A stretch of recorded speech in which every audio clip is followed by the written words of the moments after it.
Donc, sans plus tarder, il nous fait vraiment plaisir d'aller retrouver ce couple qui va donner un témoignage, vraiment un témoignage d'amour. C'est une rencontre qu'ils ont faite il y a quelques années et vous allez voir comment ça s'est passé. Ne quittez pas, restez jusqu'à la fin. Vous aurez aussi l'occasion d'entendre Richard Lauder un peu plus tard au cours de l'émission.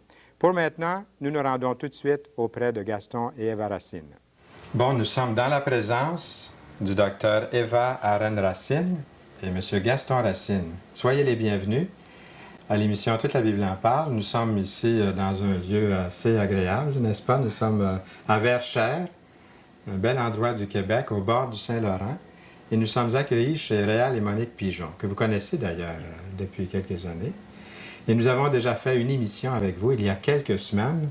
Les semaines passent très rapidement. Ici, on les fait une à côté de l'autre, mais à l'émission, ça passe d'une semaine à l'autre.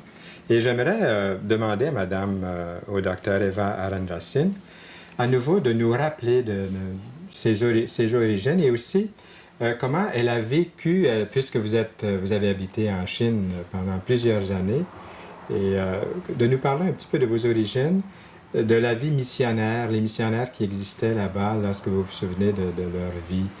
Et est-ce que c'est possible, c'est une très grande question, je le réalise, de nous parler de ce que c'était la Chine durant votre enfance et ce que nous connaissons de la Chine aujourd'hui? Et avec ça, je pense que nous avons beaucoup de choses pour alimenter une bonne conversation pendant quelques instants. Vos origines. Oui, mes parents étaient d'origine allemande, très aisés, qui se sont convertis en lisant leur Bible dans leur chambre et qui ont décidé, pas vraiment décidé, mais Dieu les a appelés à aller en Chine pour être missionnaires. Dans ce temps-là, c'était beaucoup plus difficile parce qu'il fallait s'habiller en chinois. Ah oui. Mon père devait faire pousser ses cheveux, il avait une queue, et il fallait être comme les Chinois. On n'avait pas le droit de s'embrasser, de se toucher. Maman devait courir derrière mon père comme la royauté, 3 ou 4 pas. Et c'était pas une vie facile parce que mon père étant ingénieur, la mission l'a toujours envoyé comme tête de pont pour commencer les nouvelles stations dans des villes où il n'y avait pas de missionnaires du tout, pas un seul homme blanc. Alors il achetait les terrains, il construisait la maison et puis il amenait sa femme et les enfants. Et nous étions souvent les seuls. Comme on nous appelait les diables blancs. Les diables blancs. Oui, on nous jetait des pierres, on était... mais peu à peu, ça allait mieux. Papa était souvent loin. Il y avait toujours les brigands qui voulaient nous voler. Et la nuit, quelquefois, on se réveillait, on les entendait scier et rôder autour de la maison. On disait à maman, qu'est-ce qui se passe? Elle dit, oh, ne vous en faites rien, mes enfants. Ce sont juste les brigands qui veulent voler nos poulets. Mais soyez tranquilles, les anges de l'Éternel sont là. Endormez-vous. Elle était bien pieuse.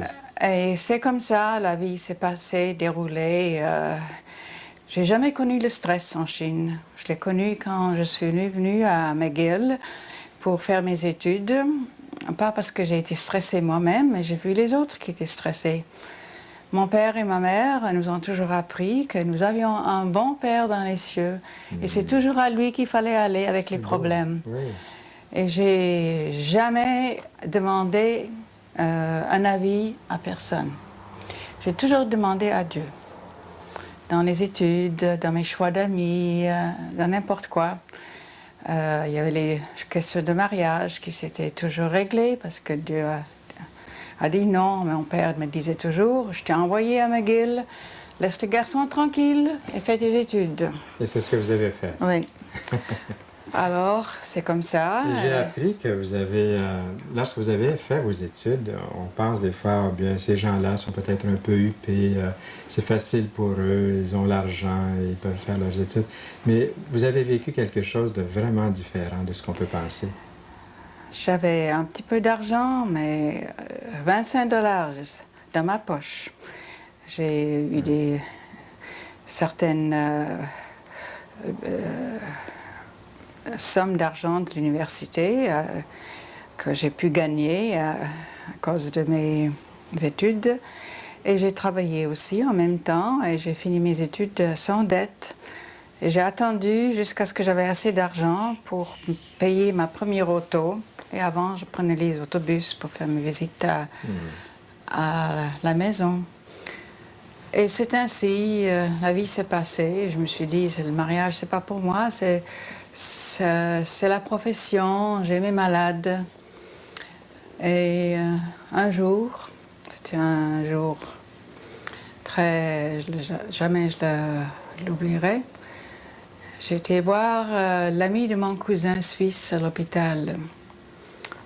Et c'était un prédicateur de Suisse qui venait pour faire des conférences ici pendant 3 mois, qui avait un problème de dos.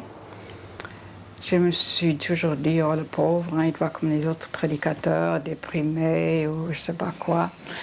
Et, jamais de la vie j'aurais marié un prédicateur. Non, c'était une des règles que je me suis proposée, mais Dieu l'a changé. Vous parlez de M. Racine. Oui. Je me souviens de ces jours-là. En 1959? 60. 60, oui. Et le prédicateur, c'était notre prédicateur à Bethel, aussi, à l'Institut biblique Bethel de Sherbrooke à l'époque. Et je vous laisse continuer. C'est comme ça que c'est arrivé. Le grand amour est arrivé. Oui, c'était quelques jours plus tard, c'était le coup de foudre. Et on s'est écrit depuis ce jour-là et c'est arrivé. On est très heureux d'apprendre ce roman-là. Il a écrit plusieurs romans. Oui. Genre, on en a plusieurs ici. C'est une merveilleuse histoire que vous avez vécue. Le Seigneur a été bon pour vous. Oui, et mon père qui était très strict et ma mère aussi, et je le remercie encore parce qu'il était strict, parce que je vois que ça m'a donné beaucoup d'avantages dans ma vie plus tard. Il m'a dit quand il a rencontré Gaston, eh bien, il n'y avait personne de bon dans l'Amérique du Nord. Alors oui. Dieu t'a envoyé quelqu'un de l'Europe. Ah bon, c'est ce qu'il a dit. Oui. Lui était toujours...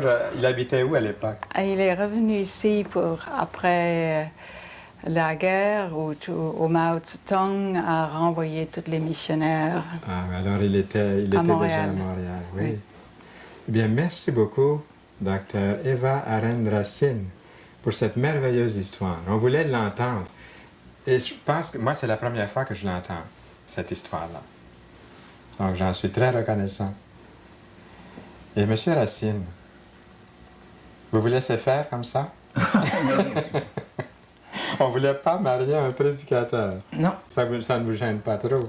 Et moi, j'avais passé par une grande épreuve. J'avais perdu ma femme, la mère de mes enfants, justement dans ce lieu où j'ai donné les conférences sur Marie. Oui, ce merveilleux livre que nous offrons à l'émission Toute la Bible en parle. C'est à Morges que j'ai parlé la première fois devant un grand public sur les leçons de Marie, mère de Jésus. Et ça, c'était en quelle année, M. Racine? Ça, c'était en 1955. Oui. Alors, qu'est-ce que vous viviez? Vous nous avez déjà parlé à la première émission, ce qui vous a motivé à écrire un tel livre. J'aimerais que vous nous parliez de cette conférence aussi. Eh bien, après avoir donné ce message, on a demandé qu'il soit imprimé, je l'ai imprimé, je l'ai fait imprimer, et puis il s'est répandu. Et alors, évidemment, parmi les catholiques, il y a eu un grand intérêt qu'un protestant écrive sur Marie. Ainsi, j'ai pu voir à 3 reprises le cardinal Sunas à Malines-Bruxelles, qui m'a beaucoup encouragé, et puis Monseigneur Le Bourgeois, l'évêque d'Autun, qui m'a dit que chaque jour il prierait pour moi, qui connaissait très bien le milieu qui m'avait vu naître et qu'il comprenait les souffrances que j'avais pu endurer, parce que justement ce que mon père m'avait dit, donc qu'il avait prié avant ma naissance pour que je ne sois pas l'homme d'un milieu mais l'homme de Dieu, eh bien allait m'apporter beaucoup de souffrances. Et ce qui m'avait frappé dans mes lectures pendant ma maladie d'auteurs catholiques, c'est que eux aussi, dans leur propre Église, n'ont pas été compris. Et je me souviendrai toujours d'une phrase de mon père qui me disait « Si tu veux être un serviteur de Dieu, accepte que tout le monde vienne s'essuyer les pieds sur toi. » Est-ce que c'est pas un peu ce qui est arrivé à Martin Luther? Oui, aussi. Ah, c'est Et vrai. dans leur propre milieu. Mhm. Et alors, j'ai aimé tous les hommes et j'ai compris que je ne pouvais pas être plus grand que mon maître. Il a dit, il suffit au disciple qu'il soit comme son maître. Le serviteur n'est pas plus que son maître, ni l'envoyé plus que celui qui l'a envoyé. Et une phrase aussi du cardinal Mercier m'avait beaucoup impressionné. Pour s'aimer, il faut se connaître, et pour se connaître, il faut aller vers l'autre. Et c'est ce que j'ai essayé de faire. Est-ce que ça vous a apporté certaines difficultés dans les milieux protestants? Alors, dans mon propre milieu, à l'âge de 30 ans, j'ai été exclu de ma communauté. Et alors, je suis devenu le frère de la rue, du trottoir. Et j'ai continué en disant au Seigneur, mais, si c'est toi qui m'as appelé, tu y pourvoiras, et il y a pourvu, jusqu'à maintenant. Et arrivé peut-être au soir de la vie, eh bien, je peux rendre ce témoignage que le Seigneur n'abandonne pas les siens. Et je disais que ce qui m'a beaucoup frappé dans la vie de Marie, c'est qu'on peut faire un parallèle entre la vie d'Ève, qui a été visitée par le serpent, et la vie de Marie, qui a été visitée par l'ange, n'est-ce pas? Alors qu'Ève a désobéi, Marie a dit son oui au Seigneur. Et en disant son oui, elle risquait sa propre vie. Qui allait croire qu'elle était enceinte du Saint-Esprit? Et alors, j'ai vu là comme un tableau de ce qu'était la nouvelle naissance. Ce qu'on entend si souvent, ce born again en anglais, un être de nouveau qui ne veut plus rien dire. Tandis que pour moi, Marie, elle a reçu le Seigneur en elle et elle était habitée par le Seigneur. Et c'est ce qu'a réalisé sa cousine Élisabeth quand elle l'a salué. Son enfant a tressailli dans son cœur. Et pour moi, cela m'a marqué. Quand je rencontre une âme qui aime le Seigneur, quelle que soit sa dénomination, il y a un tressaillement de joie et on peut parler tout de suite de lui. Oui. Et c'est ce que j'ai réalisé aussi au Québec, avec de nombreuses âmes. Et c'est ce qui m'a ouvert certaines portes. Et c'est ce livre qui m'a fait être invité par le Congrès charismatique catholique en 1979 pour parler le dimanche matin au Stade olympique. C'était une ouverture. C'était une ouverture que certains n'ont pas comprise dans nos milieux évangéliques. Il n'y a pas de préparation à la question que je vais vous demander, que je vais vous poser maintenant. Vous ne savez pas quelle question que je vais vous poser? Non. Lorsque Marie a dit au Seigneur, « Faites tout ce qu'il vous dira »,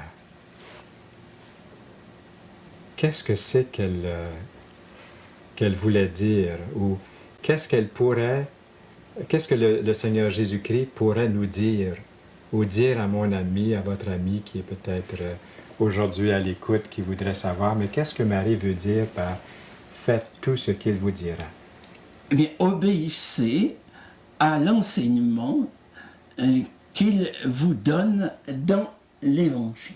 Et le premier, c'est aimez-vous les uns les autres. Et la preuve de l'amour, si vous m'aimez, gardez mes commandements.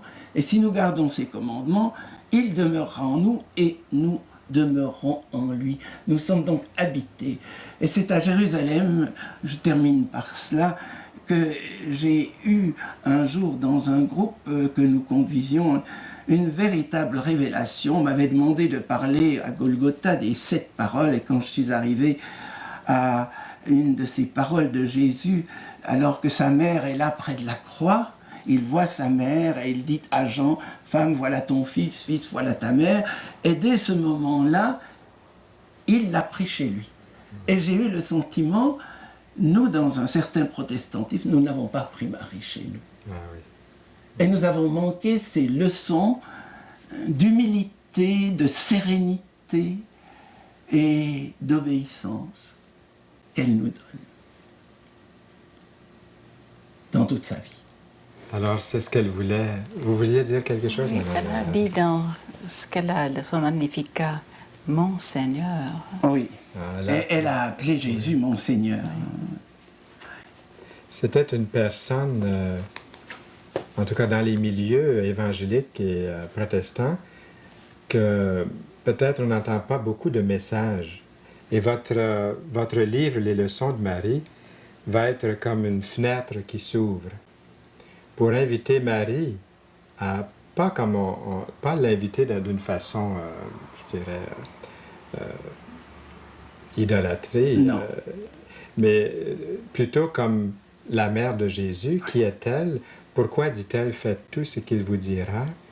Nous avons de grandes choses à apprendre du message de Marie. Si on avait écouté son message, Et elle se trouvait finalement dans l'attente après la résurrection de son fils à la Pentecôte avec les disciples et ses frères. oui, oui, On ne la priait pas, mais elle priait avec eux. Et nous prions avec. Et lorsque le Saint-Esprit est venu à la Pentecôte, elle était là avec, Elle était là avec les autres. avec les autres. C'est puissant. Il n'y a pas de discrimination de fait. Dieu n'est pas le Dieu des morts, mais des vivants, et pour lui tous vivent. Et nous sommes environnés de cette nuée de témoins, dont Marie et les patriarches même. Nous vivons ensemble. Je pense que ça conclut très très bien notre entretien d'aujourd'hui. Madame Racine, merci beaucoup.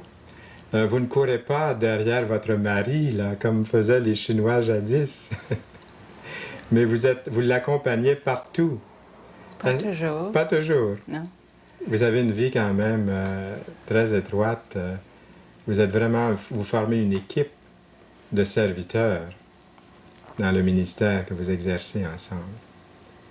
Alors, je vous remercie de tout cœur et puis soyez toujours les bienvenus à l'émission. Si après l'émission, vous dites qu'il y avait encore quelque chose qu'on aurait voulu dire, vous êtes toujours les bienvenus. L'invitation est lancée. Merci. À bientôt. Nous retournons maintenant en studio. Voilà, c'était Gaston et Eva Racine que nous aimons beaucoup, beaucoup. Et sûrement, vous avez appris à les aimer. C'est une rencontre d'amour qu'on a fait avec eux.